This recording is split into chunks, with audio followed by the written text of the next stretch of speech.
What's going on, everybody? Welcome to yet another episode of Pittsburgh Baseball Now's very own podcast. And this is episode number 3 on the YouTube channel. Shout out to Murph for creating this YouTube channel and helping us expand the PBN reach. It's been pretty awesome. Nola, maybe you can give us a little bit of an update for the jersey giveaway.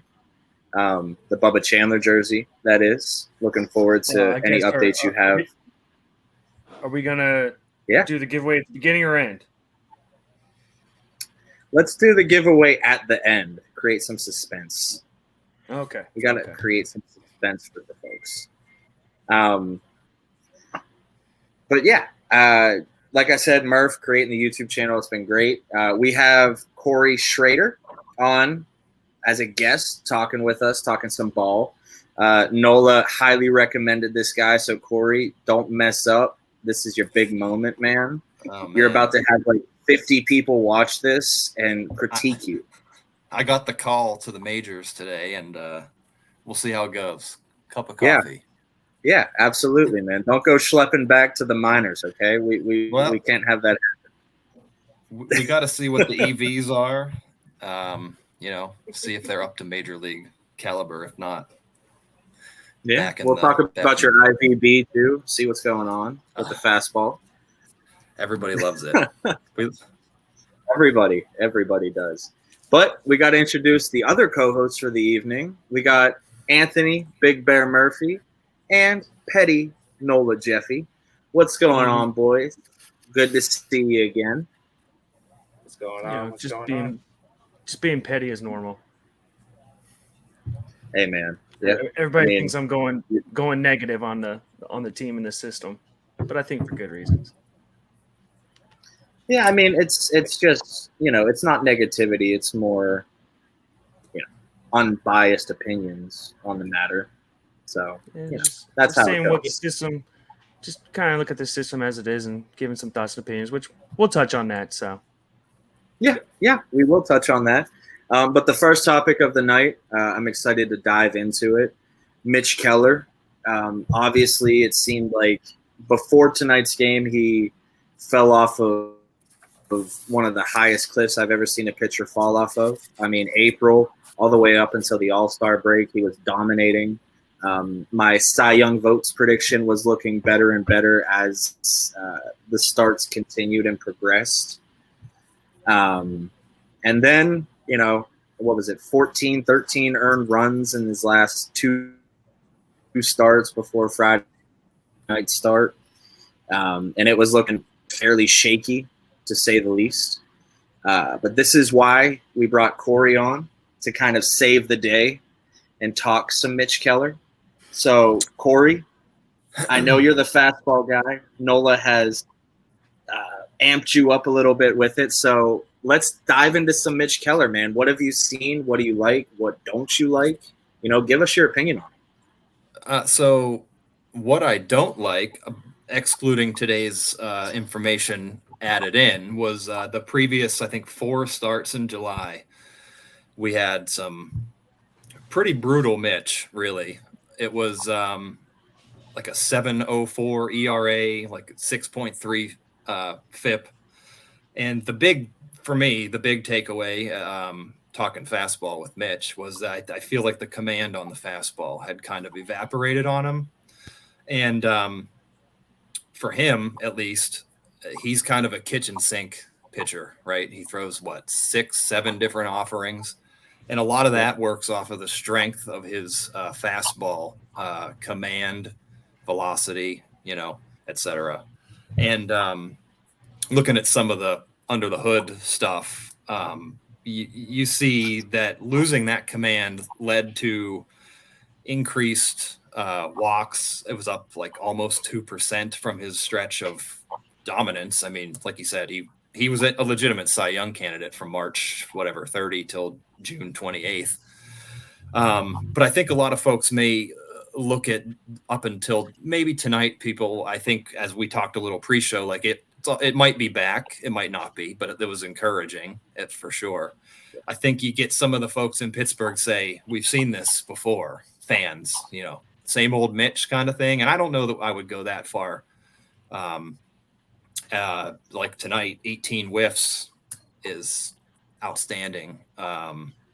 Threw more strikes. The sweeper was terrific tonight. I think I saw it had quite a few whiffs. That pitch is just, when it's on, that's a true 80 grade offering when it's really hitting. Absolutely. But yeah, I think tonight we saw a little bit of it, and I think it's still in there. I think we all kind of agreed that we weren't out on him yet when we talked here in the beginning of our pre-show little chat on him. I still think it's command is the big bugaboo for him right now, and it was a little better today. Yeah, the command was there. We talked a little pre-show. I think it was 70 strikes to 108 total pitches. And I think, when you talk to Derek Shelton and when he discusses the entire pitching staff as a whole, the main message for each and every pitcher that him and Oscar was delivering was attack the strike zone, throw strikes, and, force the batter to make a decision. And, that's what Mitch was doing. And you alluded to that with better command, better control. And, the fastball has always been his bread and butter. And now we're seeing 3, maybe 4 different variations of it, adding the cutter, which has been a big thing for him. But Murph, Nola, for your opinions, thoughts on Keller up to this point? I know we're on him, but where are Keller's? So for me with Keller, like I know I mentioned this at like when we were talking going into the season, and this is kind of just building off of like what Corey said. I think for someone, and like they posted a lot on the games during the broadcast about like how many called strikes and called strikeouts that Keller is able to get. And I think if the command isn't there and he's not a guy who's going to get a bunch of swing and misses and stuff like that he's going to run into the issues. And we've seen now we've seen what kind of issues he could run into. And, so like tonight or, when we're recording, he, how many swings and misses did we say he had? Like 18. So 16, 8. Yeah. So 18. Yeah. You get those incorporated in. He started hitting his spots a little bit more. And then now we can start seeing maybe the flashes there. But if he's not going to be a guy who generates a lot of swings and misses on a consistent basis, then he better be hitting his spots.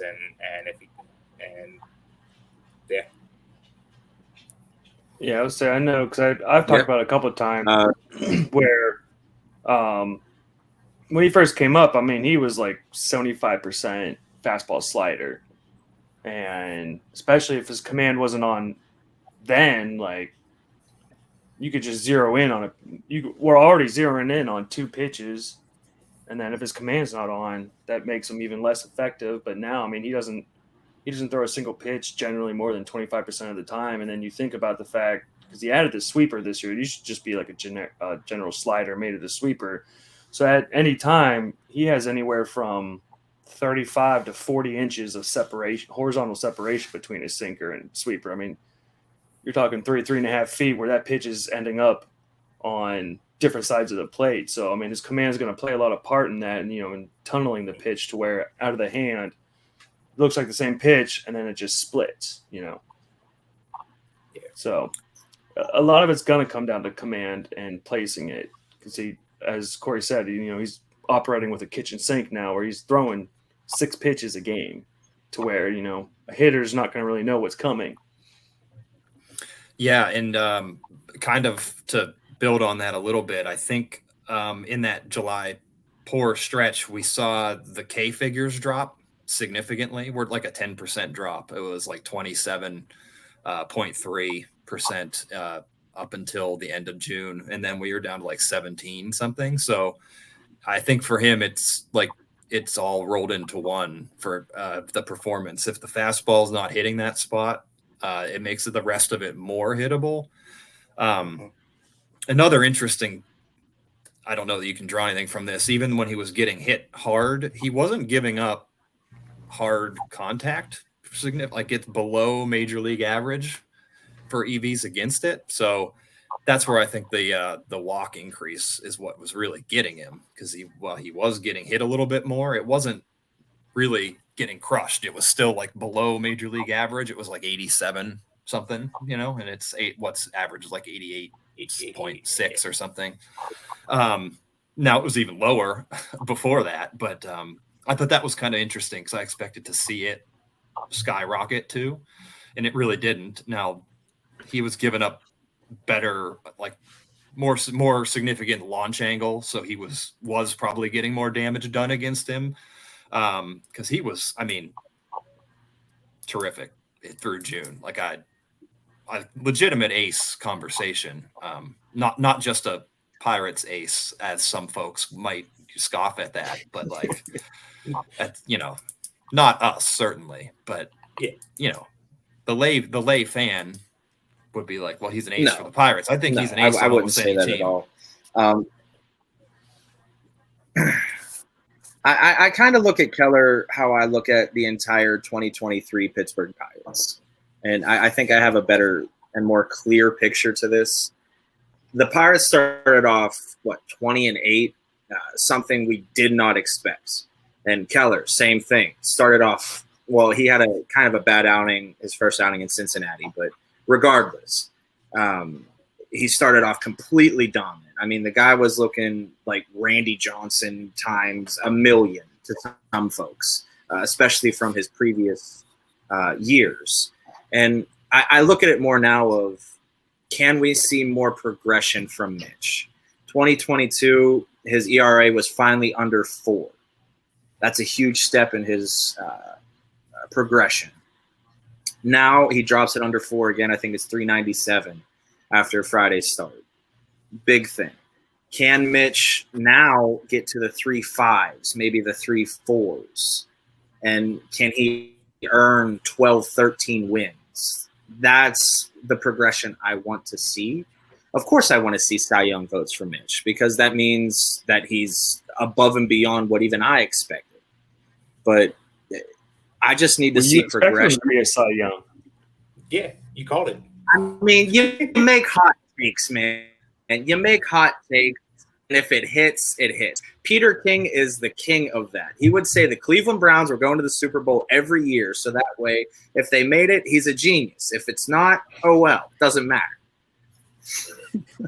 That's how I look at it, okay? Right now, call me Peter King. I'm going to change my name next time to Peter King the 5th. How about that, okay? I'm going to hold you to it. But that's where I see Mitch in the grand scheme of things. He is exactly what the Pittsburgh Pirates are in 2023. They're improving, but they're not where they should be quite yet. And I'm happy with the progression I've seen so far. July, complete nosedive. That happens, but I don't know. Well, part of the reason why I think that happened.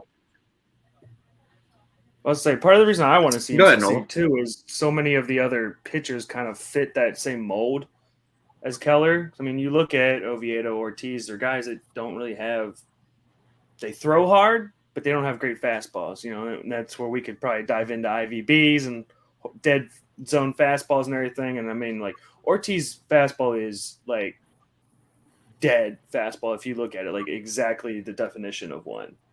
Even if he throws hard. And that's why in cases where people say a pitcher needs at least a third pitch for a show me or something. And it's for guys like that, they do need it, because for someone like Oviedo, his slider is phenomenal. His slider's miraculous. But if that slider isn't on that night, he doesn't have anything to go to. Yep. And if his command and control are slipping that night, he doesn't have anything else to go to. So with Mitch, again, that's why he's a great Cody pitcher. Exactly. So, is Corey familiar with the Cody pitcher? With the Cody pitcher, I don't think necessarily. I don't think so. It's just basically wants to be 2 to 3 inning guys. He was, yeah. He'd have exactly those starting pitchers, just 2 to 3 inning guys. I have won 7 straight World Series in the show. I mean, I have some formula going here, boys. You should try to crack into the coaching ranks. You got a system. I'm telling you. Yeah, it works. Andy Haynes, watch out. Watch it. Resume. I won 7 straight on the show. Murph, get Cody's resume up there, man. Talking about the way that Ortiz and Oviedo and to a lesser extent Mitch right now, rough patch Mitch, let's call it, are reliant on. Mitch has the kitchen sink, so he can get away with a little bit more. But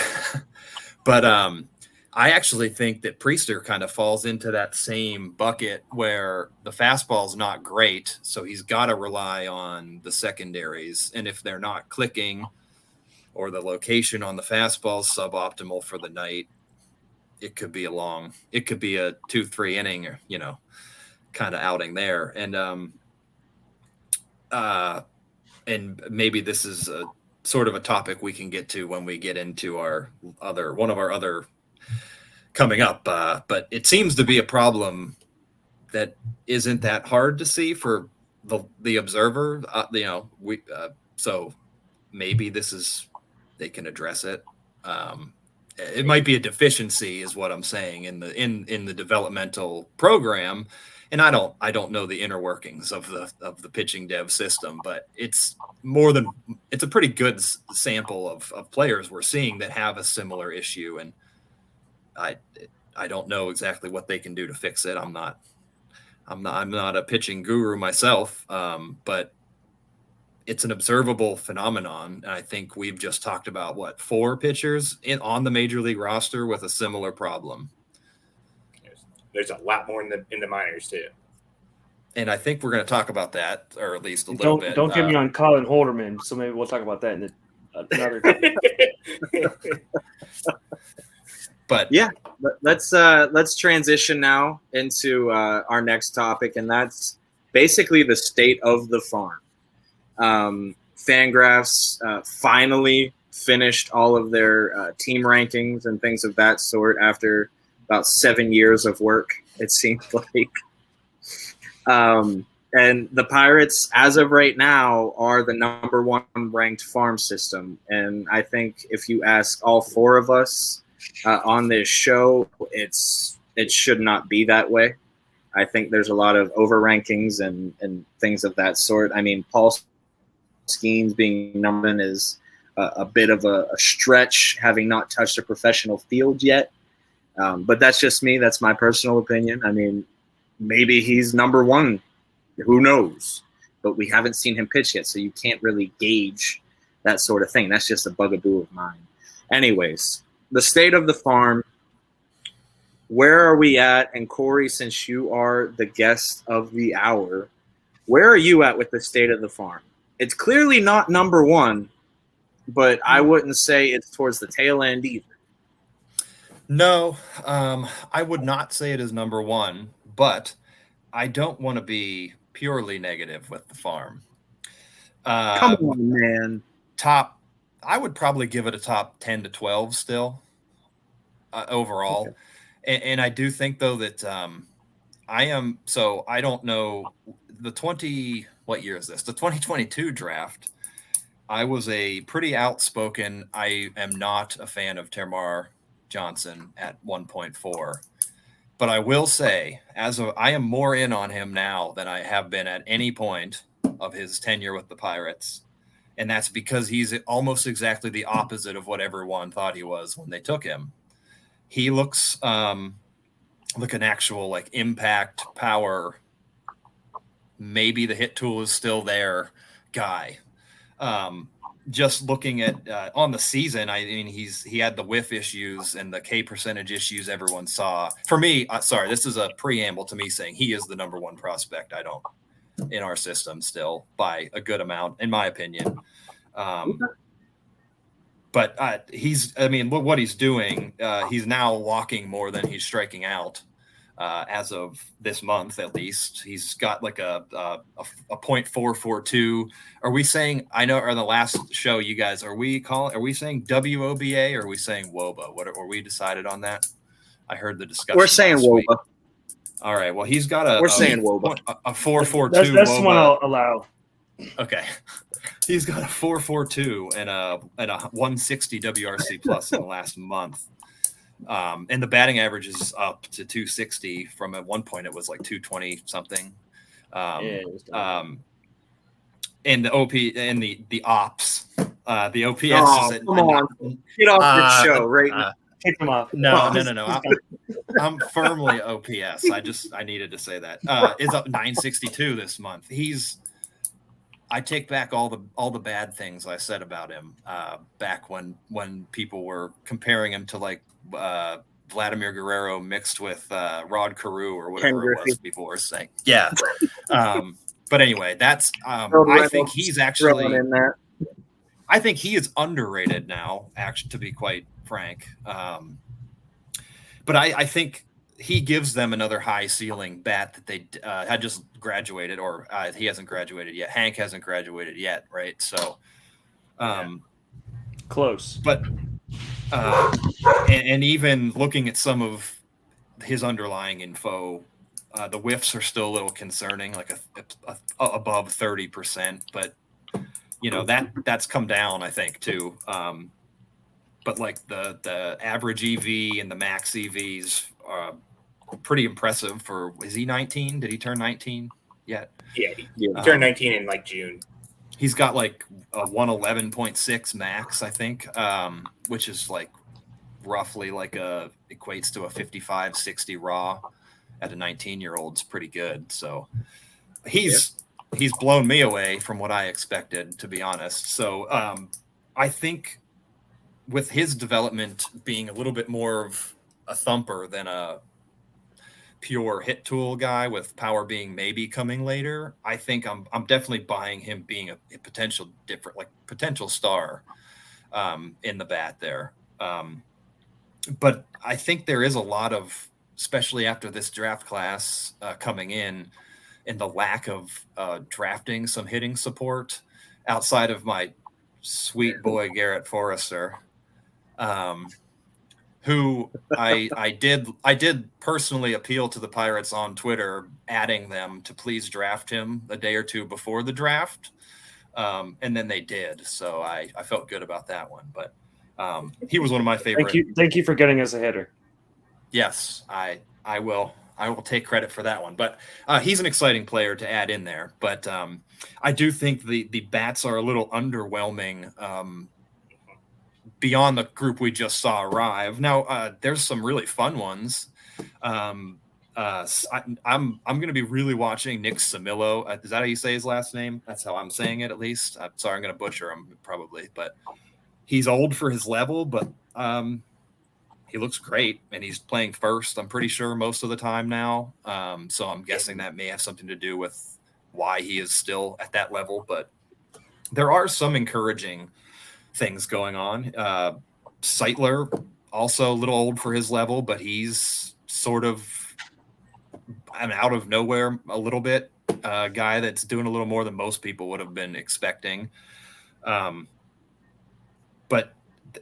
it's not number one material, the farm system, at least. Those are, I wanted to highlight the ones that I was looking at that were exciting, rather than, dump on guys that are underwhelming or I don't think are fun. And obviously we know there's some more pitching coming in our Jared Jones, Solometo, Ashcraft. There's some fun guys that are coming. We got to wait for our buddy Mike Burrows, who he's one of my personal favorites. I ranked him above Paul Skeens in our pitchers, best pitchers on Twitter, and I got yelled at for that. Some of that was I'm a little bit sour over the pick of Skeens might be great, but I wouldn't have gone that way. But I'm just a guy. So, but I guess I wanted to keep.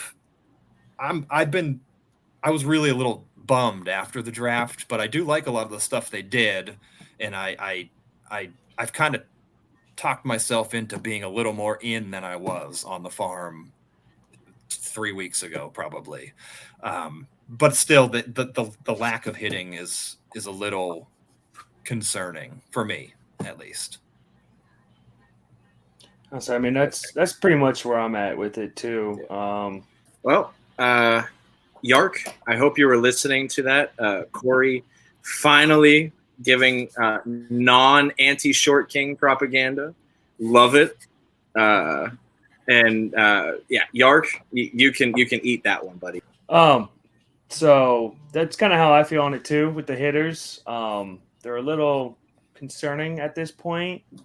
In some regards, I mean, like Glenn and Jarvis are hitting in Altoona, but they're also 25-year-olds. I mean, they were picked as senior signs in the 21 draft. They're hitting, but we'll see what happens. Chang's pretty much doing what we expected. Even when we talked to Bird, when we had the podcast with him, we were like, no, he's probably going to hit like 15 home runs in Greensboro just because he's a contact guy and the swing he has is going to fly out of those parks. And that happened, and everyone's like, oh my God, he added power. And we're like, wait till he gets to Greensboro. And he actually he's hit a double in each of the last 2 games. So maybe we're finally starting to get somewhere. I want to go back and watch what kind of doubles they were, because like the one he put it past the outfielders in the gap. Okay. So I was gonna say, if it's another Mitch Jeb double, then that's yeah. But then like Seitler, I'm interested in Samillo. But with Altoona and Greensboro, a lot of them is pretty much just like repeat level guys right now. Yeah. It's guys. I mean, Mason Martin just got promoted again. We'll see what he does in his second taste of AAA. But like Frazier's still in AA. Gorski got hurt again, but he hadn't been there a full year. But even like Matheson got hurt in Greensboro, went back to Greensboro, or got hurt in Altoona, went back to Greensboro, and he's still there. I mean, Ernie O'Daniels just got let go. So, but at least on the pitching side, like Jones looks good. Braxton Ashcraft looks phenomenal since coming back from Tommy John. Like he's probably gonna shoot up my rankings. I'd love to see him start getting maybe pushing the 4 or 5 inning starts, but they're probably just taking it easy on him. But he looks like he could potentially have 3+ pitches with above average control, and I'm excited about that. Yeah, he's completely dominating that level right now. Oh yeah, and he's what we hope Kyle Nicholas would be. Yeah, kind of with the stuff. Yeah. And one thing I was thinking about today too, with regards to this year's draft, is maybe they did kind of take a shift after the 21 draft, because you look at the 21 draft, and I think like Sullivan's in AA.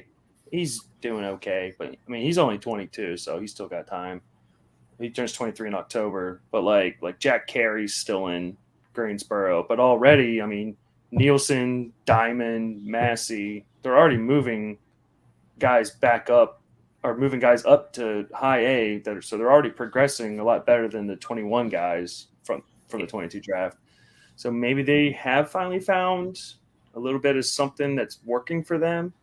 So in terms of the Fangraphs ranking, I mean, we're going to see a bunch of guys drop off pretty quickly soon. I mean, Tank's got, I think, 13 at-bats left. Gonzalez is around 100 at-bats. Triolo's around like 90. Endy and Figueroa are going to be a little longer. But once they drop off, it's going to hurt it a bit. But also, the Fangraphs update wasn't like a true update. They didn't like update reports and stuff. So, like, I can't really see someone keeping Priester at 50 right now. I was like, and even if he dropped to a 45+, I think that took off like 15 million in value from like 21 million to 6 million. So, but a Solometo and Jones would probably get bumped up. If Baseball America would finally add Solometo, and if Pipeline would finally add Jones. Yeah, that's frustrating. But yeah, I mean, the Pirates clearly kind of have like their thing now. They work towards the pitching side of things. The pitching depth is amazing at this point. Neither of you guys have mentioned my boy Bubba Chandler yet, too. I wanted to let you have someone to talk about. So, I mean, Bubba has the stuff to be like right up there at the top of any prospect ranking list and stuff like that. It's just a matter of putting things together. And we saw last week against Wilmington, what he's capable of, and it's pretty dirty. Like he potentially has 270 grade pitches on him with that fastball and changeup, and then the slider can still be above average, maybe even fringe plus with it. So like, there's another guy that 3 potential plus pitches, and like I think the velocity wasn't quite there in the beginning of the season, but like he's ramping it back up to the upper 90s again consistently. So like, pitching's kind of their thing. Like you guys mentioned, the hitting's light. I think the if you need to describe the hitting, it's almost all upside, and I feel like the majority of it is all in Bradenton right now. Mm-hmm. You got Tamar there, which he isn't really like. I mean, to an extent, he's still upside because he's 19 years old and stuff like that. But like he has a lot more of an established floor than most 19-year-olds is going to have. But then you have like Yordorni, like De Los Santos. You got Lonnie White there right now. Seidler, who just got moved up. Shalene Polanco, who's on the injured list right now. Like he's another guy. He'll have to work on the strikeouts, but the raw power there, like I didn't expect that kind of raw power out of him that he showed while he was there. Probably could have pushed for like a 2020 season if he hadn't got hurt too, because I think he's at like 15, 16 stolen bases right now. I think he got hurt trying to steal a base or something like that. So yeah, the hitting's a little like, especially once the guys graduate, it's going to be a little bit on the lackluster side, but like there's a lot of upside there that if they take the right kind of step when they get to the higher levels, we can be having like a whole different conversation come next year with it. So when I think a lot of it was like, you can go ahead. I was just going to say, Bowen is having a very good year as well. I was impressed with him last year, and it's good to see him having a similar season. I think he may have a shot at a 2020 this year. I haven't looked in a couple of. I was tracking him earlier for having a shot at it, but I don't know if it's. I think he's leading the league in home runs and near the top in OPS too. Yeah, he had 18 home runs, and then I think he was at 15 stolen bases. Okay, yes, he's right there. Yeah, he's someone that's definitely someone to watch there too. Trey Gonzalez, he's playing well. I mean, you'd love to see a little more power, but that's not really his thing. He's got like a 120 ISO or something, but he can hit. I mean, he's having a pretty good year.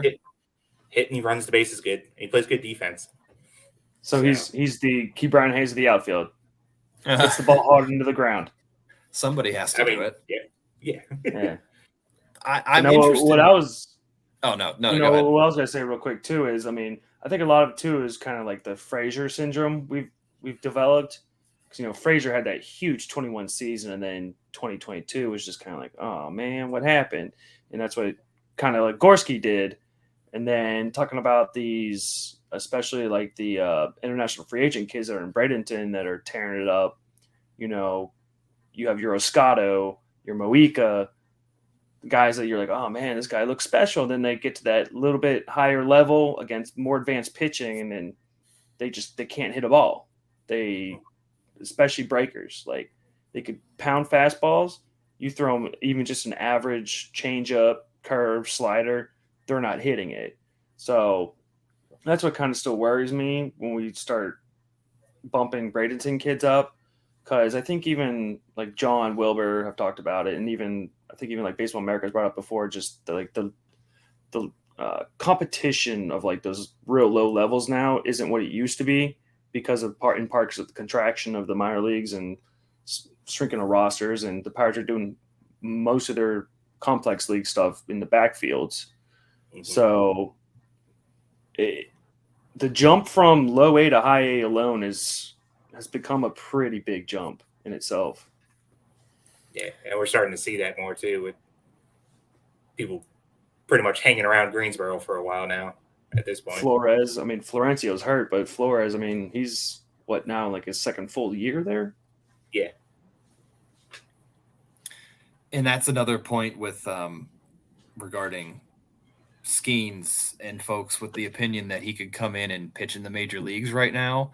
The jump from even the best college division, SEC anyway, to high A is probably a little more significant than a lot of people are thinking. When you see what he did, I mean, just blowing away the best power conference in college baseball, but there's a real difference. I mean, it's better competition. It's it's just, I wouldn't be shocked if he did come in, if they jumped him right to high A. Is he still ramping up? I haven't heard anything else about this since. Yeah, I haven't heard anything more on it. Yeah, he's not assigned to any roster right now, so I imagine he's ramping up still. But I wouldn't be shocked if they dropped him in high A and he looked really good. I don't know what they'll do with him, but I also wouldn't be shocked if he struggled. That's just what happens. It's not part of the deal. And I was going to say, I wonder if they're going to assign Forrester to anywhere other than like a complex, but because our friends, the Angels, have moved their first round pick to Double A already after 21 minor league plate appearances. Yeah. That's like Angels. That's like, we can't even like compare the Angels to anyone else at this point, because they draft someone with like, we want you in the major. The Trash Pandas is their low A. Yeah. I do love, he's a great prospect and he's a very good hitter. Yeah. Probably I think one of the top 10 bats in that whole draft in terms of being like advanced. He had like over a 1,000 OPS all 3 years starting in a mid-major, but a really good mid-major. Doesn't swing and miss much. I think he's good. I mean, it's very similar to Neto last year. And plus they got to do whatever they can to get Ohtani to think they're taking this seriously. But anyway, not related to the Pirate. I just saw that today and I thought that was interesting. I like them being aggressive. I don't see any, you can move them back down, it's okay. Yeah. But I thought that was fun. And I was just curious what they do with Forrester, because it's a little bit of a similar profile when it comes to his command of the zone. The fact that although the Forrester hardly swings at all, and when he does, it's usually a good pitch to hit. So I'd just be interested to see what he can do where they put him, and if they do this year, I hope they do. But well, I remember last year that they only pushed 2 of the draft picks, or I guess 3. They only pushed 3 of the draft picks, I think it was, up to Bradenton by the end of the year. Like tomorrow, obviously. No, I guess they did. I guess they brought a couple. It'd be 3 or 4, because they brought Tamara up, they brought Brannigan up, and then it was Mike Walsh and then Cy Nielsen. So they don't bring a lot of them up. And now what is it? Mitch Jebb is in Bradenton already. They signed who was it? Charles McAdoo. Yes. The other day, they signed him to Bradenton, which I if you want to get conspiracy on that, maybe that's an awful lot of second basemen you got working there now. So maybe they're getting ready to push one up. Well, like I said, Greensboro's got a lot of repeat bodies that there's really nothing keeping them at that point. There's no one keeping anyone down at Bradenton. I think the team announced Forrester as a third baseman too, so I'll be curious if they was it Jim Callis when Callis he was tweeting out all the signings and stuff like that. He mentioned that he's going to get a shot to play third. Yeah, it'll be interesting. It's the Pirates. I mean, they've been doing that consistently where, even Tamara, it's Tamara's not going to play shortstop. They're like, oh, we think he's got the tools for it. And they're like, all right. They announced Brannigan as a two-way guy. And Jebb's been playing shortstop. So he hasn't looked too bad there. I mean, you can see the arm isn't quite there, but he hasn't looked bad. I think on Twitter yesterday, Gary Morgan said basically when people react to players the Pirates trade for, and it's another middle infielder, like the kid we got in exchange for Santana. He made the point that it literally doesn't matter where they play at this point. And especially that young. But I think, and I made a point where, like, yeah, you should just announce all infielders as shortstops unless they're a pure corner guy. Then you call them a third baseman, and all outfielders as center fielders, and just be done with it, because you want to try them there first anyway, and it doesn't really matter. So don't worry about it. It's not that big a deal. We always go back here and like we always mention the Rays, and they just they just do nothing but draft shortstops, and they love spread them out as need be. Yeah, best athletes usually get a shot there, right? Yeah. I mean, you figure they already have Wander Franco for like another 12 years, but they're still like shortstop. Yeah, Carson Williams is a terrific player. I don't know. I can't see. This is not Pirates related, but I can't see them making a trade like prospects for current players. This is not their model, but if they wanted to, they could make a really big splash anytime. Because I would put Carson Williams as like a top 25 borderline, like elite level player prospect on top of that, right now. That Junior Caminero too. Yeah, they're. Anyway, unrelated. I didn't need to get off on that one, but that's that's right.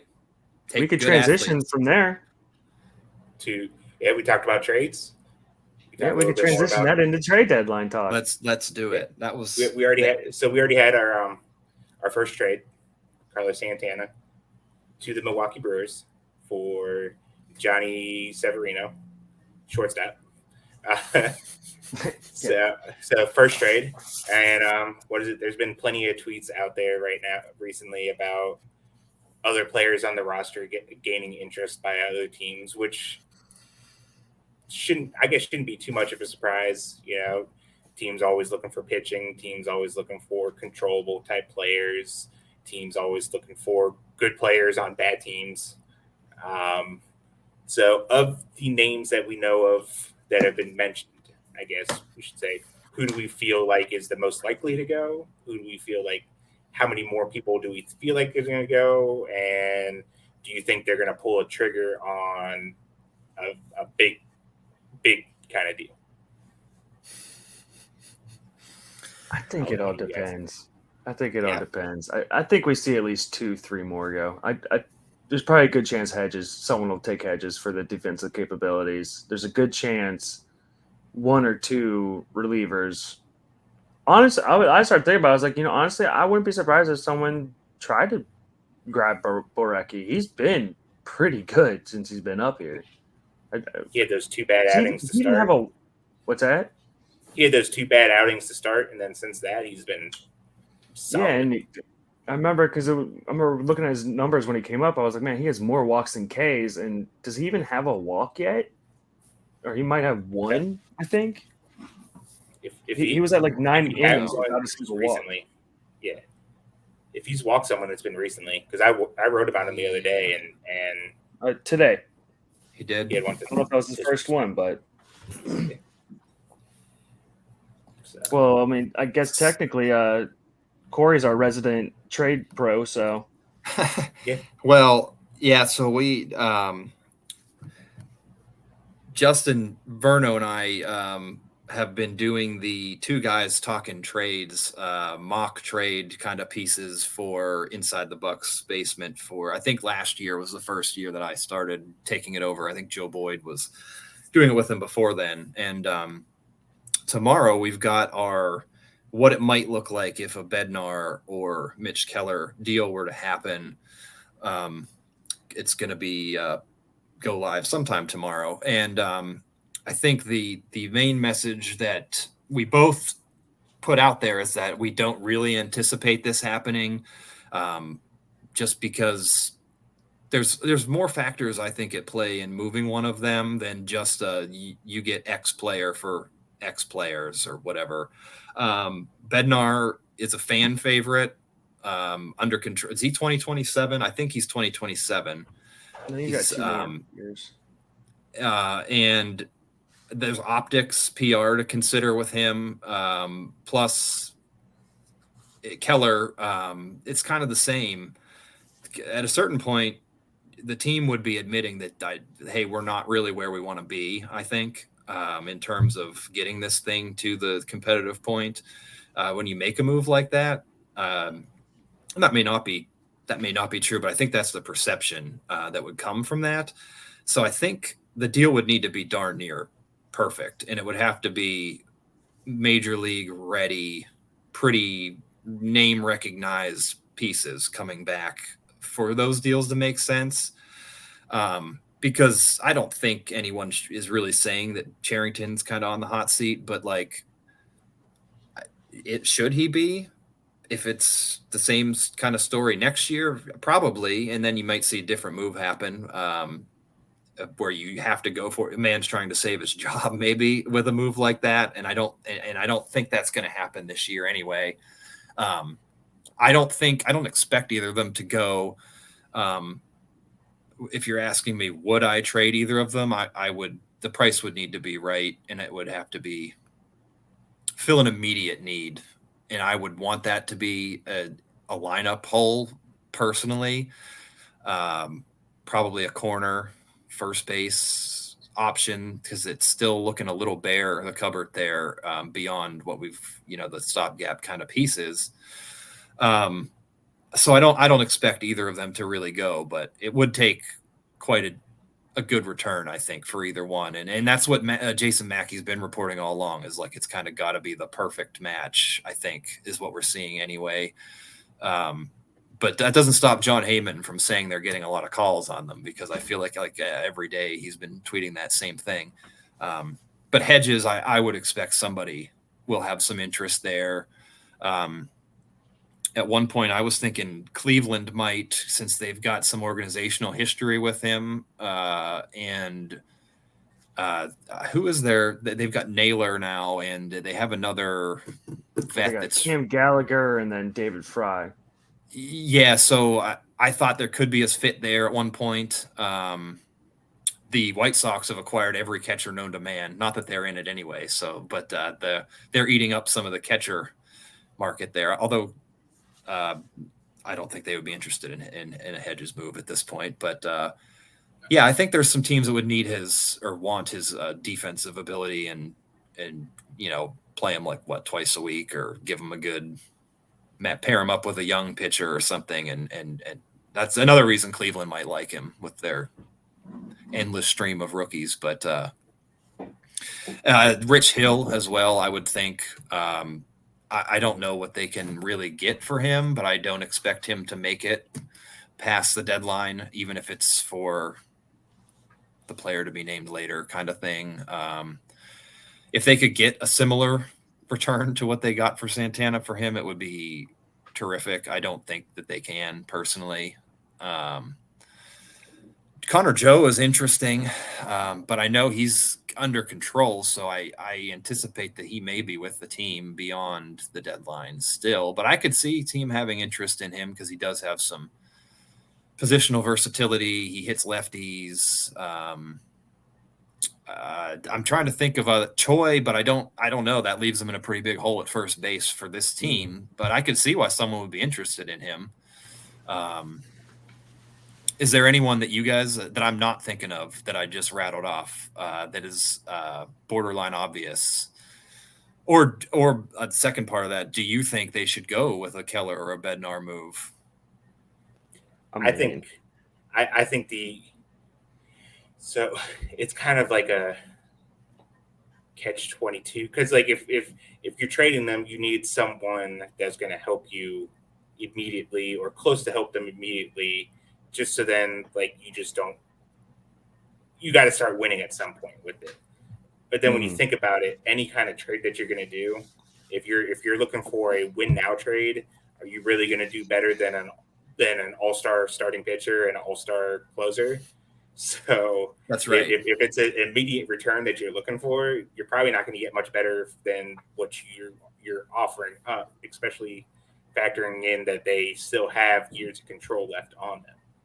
So, I mean, if you're looking to tear it down and redo it, then like this is a different conversation, because then like, yeah, obviously these guys are going to bring in quite the haul, especially with what we saw the Angels do with the trade they made. So I'm not sure there's a trade. I mean, there could be something out there that kind of helps you now and still brings back good enough value, but I just don't see it as being enough of a situation to where you can actually come out ahead in for them. Like move Rich Hill, that's fine. I mean, you could bring Ortiz back up to fill innings. You can bring Veronzi Contreras back up to fill innings. We could find by Cam Aldred. You could throw him out there for a couple starts at the end of the season. You could find Kent Emmanuel. Kent Emmanuel. You can have him fill some starts and stuff like that. I know people are going to be mad because I didn't mention Jared Jones, but like I'm not in an overall rush to maybe you give him a start at the end of the year, but like there's other stuff to factor with it. But if you just need bodies to fill out Rich Hill's spot, they're in the system. So him can go. If someone can take Hedges, like I'll offer to pay. I'll pull an Adam Frazier. I'll offer to pay the rest of the contract to bring something a little bit extra back with it. Connor Jobe probably is the most valuable guy maybe right now outside of Bednar and Keller, just because of the control and the versatility he's shown. But yeah, I agree on that. I think he probably is, and that might be, unless it's a similar situation. It's like, well, is this really worth sending a guy that we think we're going to use for a team that's going to be better next year? Well, their return's probably the same as the Vogelback trade, where you're getting a reliever that you hope is going to be decent. Right. Yeah. Well, here's an idea, and we don't explore this in the piece because it's like pretty rare that this happens. But like, what about the rare prospect for prospect kind of trade, like the Gallen for Jazz Chisholm deal back in whatever year that was? I know Gallen had already debuted, I think, at that point. Well, it was actually, I looked it up recently. It was 2019 because it was right before the Marte trade. Because I remember the Diamondbacks had Perdomo, Chisholm, and Piguero. They traded Chisholm, then Piguero, and kept Perdomo. So I don't know that that's something that they would explore, but teams really don't like to do that. I can't even think of too many other recent ones. But they do have, as everybody likes to remind people on Twitter, a lot of middle infielders. And other teams. My personal one would be I could see a team doing kind of like what Cleveland did when they got Emmanuel Clase, and a team trading for Ortiz just to shove him right back in the bullpen. Yeah, and I wonder what maybe his the fastball value. play a little bit better. Well, that's another thing that I touch on in the Keller floated trade. If a team, let's just say one of the more advanced pitching development organizations, believes, I think Keller in an organization like Houston, Seattle, Cleveland, San Francisco, Los Angeles, New York, could like maybe take him. Houston could take him to another level even from what he's seen this year. And if they think that that's worth paying for with the control, maybe they do it. I don't know that they will, but that's something that is a possibility. I don't think a team will do it because it is. I don't think anyone's going to pay the full price that they would want for him. But that's the kind of thing that I think, if it's going to, I would expect it to be something like that, where it's an org that thinks they can really get more out of him, even and there are teams that have the farm that could do it. Tampa, but again, not their style, but they've got a terrific system. And if they wanted to do something like that, they could certainly do it. Yeah. So I'll close my opinion on, I'll close with my opinion on, and I know Yark will like this one, that at least when it comes to Bednar, I'm of the opinion relievers are fungible. Yeah. And if we look at the Pirate system, I mean, that is probably one area where they're pretty flush. Are they at the point of being an elite all-star closer right now? No.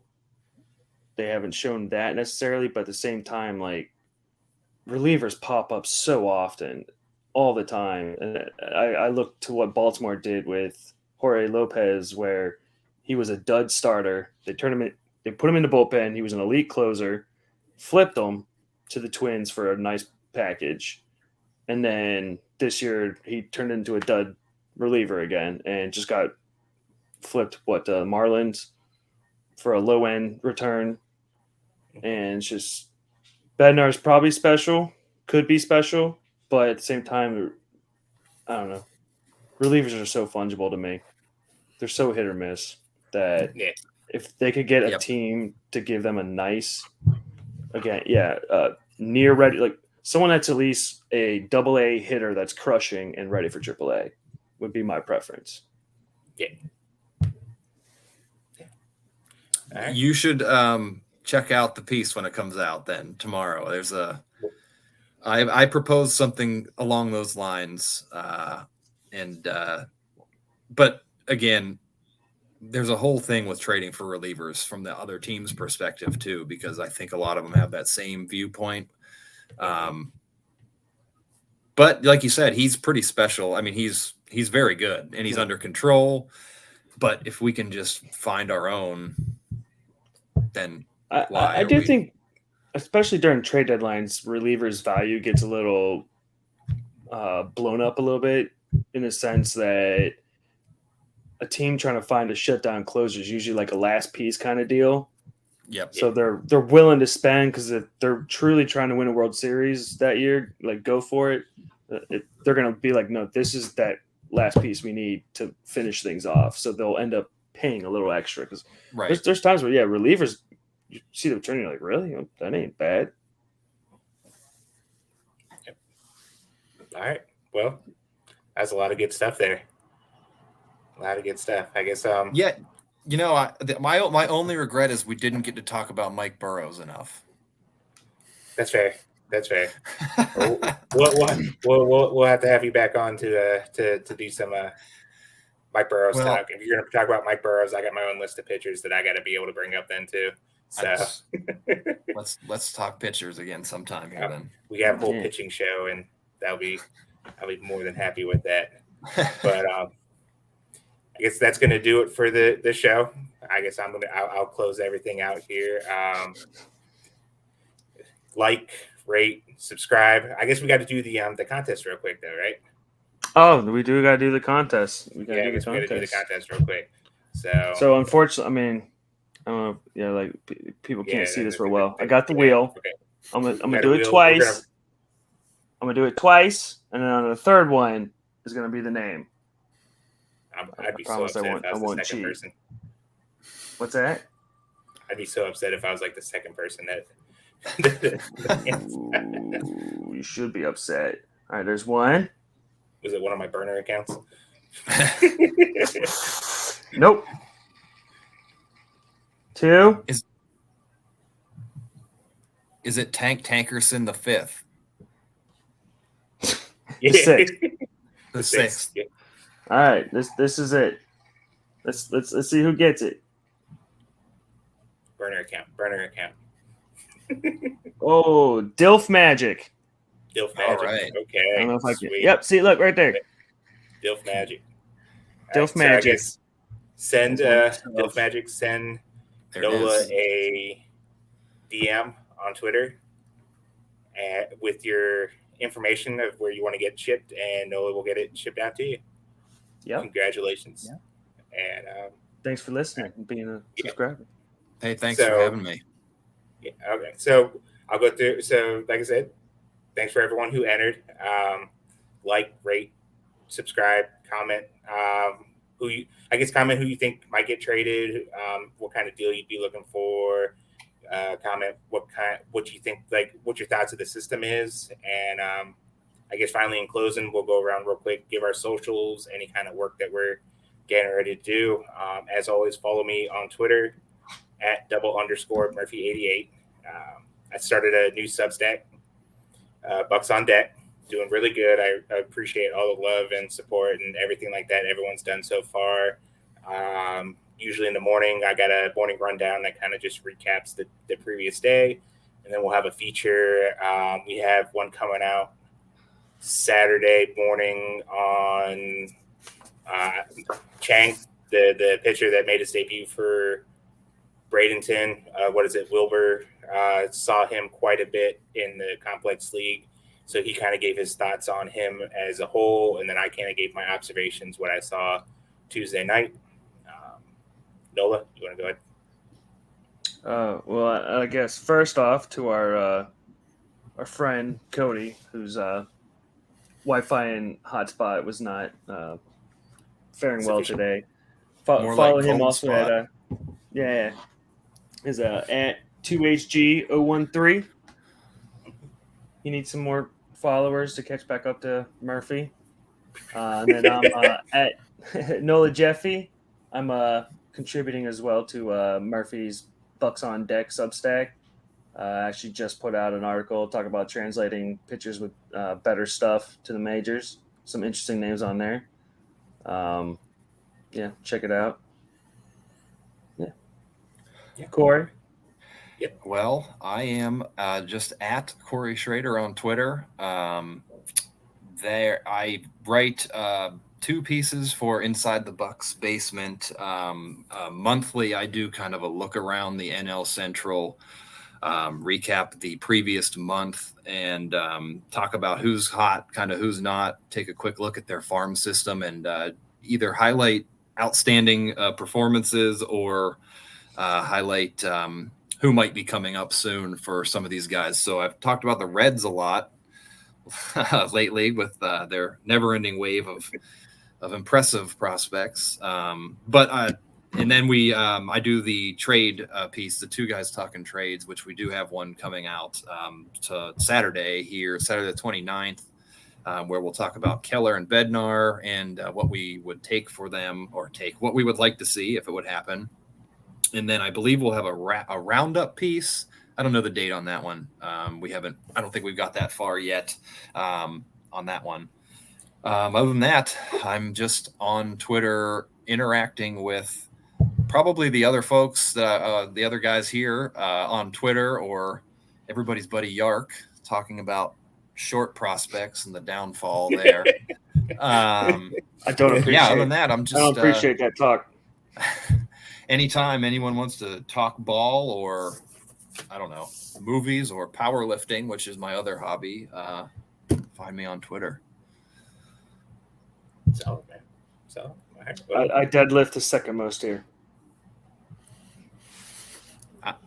Maybe the most. I'm probably gonna just agree, because it's been probably a decade since I've hit the gym like that. If we're talking about like back in the day, like I'd definitely like give you the side eye with it, because I'm sure I went pretty hard back in the day, but don't know more. So I'll go and give you second here. But again, thanks for everyone to tuning in, and we will see you guys next time. All right.